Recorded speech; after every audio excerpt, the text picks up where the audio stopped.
I want you to watch how Brogdon gets caught ball watching, and as a result, this one little mistake causes him to be late on communicating this flare screen to White, which prevents White from being able to get underneath this flare screen so that they can make the switch. And as a result, Memphis gets an easy layup. The cross step is such a good move to use because if the defender doesn't bite on it, it's almost like you're getting that first step early without getting their full attention, which helps you get that quick first step that you need to get downhill. Since players are usually playing Ja with a gap, it gives him more space to sell that crossover without him worrying about it getting picked. And mix that in with the speed, it's perfect for his bag. Tatum's first look on this play is to read his action between Ja and Jaylen Brown, but his second is to attack this mismatch. And a lot of players get caught up in being a robot, trying to do one thing and not playing with options. On the spin move by Tatum, I want you to watch Desmond Bane's arm. By Tatum controlling his arm and being able to swing it the opposite direction, he controls Bane's momentum and opens up that lane. What allowed Marcus Smart to get the charge on this play is reading Ja's movement. So the second that Ja picked that dribble up and turned his shoulders, Marcus Smart knew exactly where Ja was going and he beat him to the spot and got the charge. With this screen coming from the big man, Paolo has to do a better job of fighting over, and Carter has to do a better job of communicating to Paolo that they're playing this in the drop and they're not switching. If Paolo wants to take his 8 boards per game to 10 or 12, he's got to start boxing out every play, because if not, he'll just have to learn the hard way and get put on the poster like Martin almost did here. Instead of always settling for shots off the dribble and mid-range jumpers, Paolo needs to start using his size to take advantage of mismatches more often. This is a 4-on-2 fast break in favor of the Rockets, so there's no need for Paolo to try to get in so deep and make a play, because there's no lanes to attack, nor teammates to make plays to.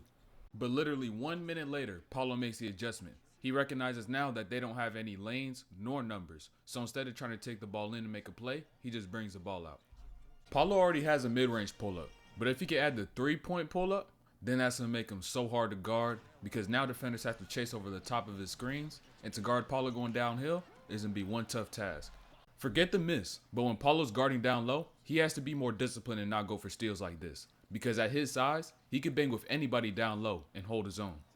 Notice how when Paolo gets back on defense, he doesn't match up, he doesn't get in help position, and this causes him to miss the rotation to KJ Martin after Bol Bol went to go help on Jalen Green's drive, leading to Bol Bol getting dunked on.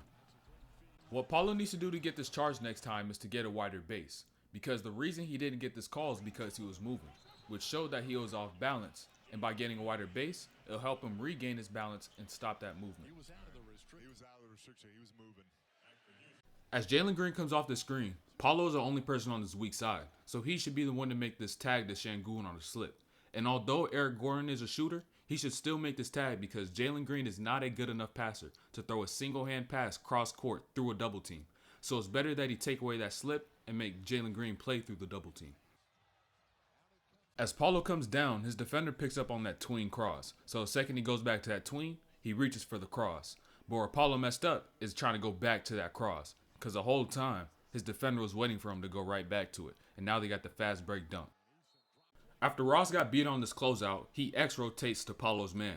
But on an X-rotation, you don't help and get back to your defender, you help and switch.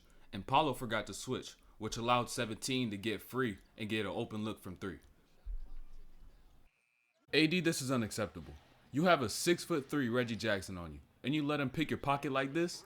Oh, you gotta tighten up, bro. This lob by Russ was nice and all, but that bill was that nice that these Lakers fans had to tweak out like this, bro. Like, this y'all Lakers nation, bro? Like, y'all need to get it together.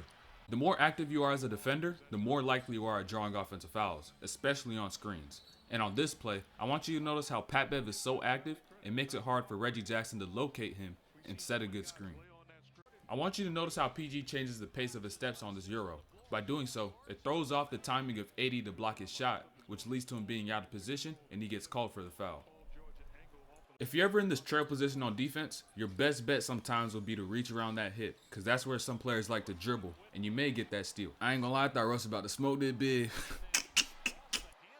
On this high ball screen, Christie needs to step up into Powell's body before trying to get over that screen, because this will give him a better position to guard Powell after he clears that screen, but he ends up getting in this weird trail position where he can't contest or get back in front. On this ISO by Braun, Zubac just can't be the baseline help defender, because you're leaving Wenyen Gabriel wide open to dive to the rim.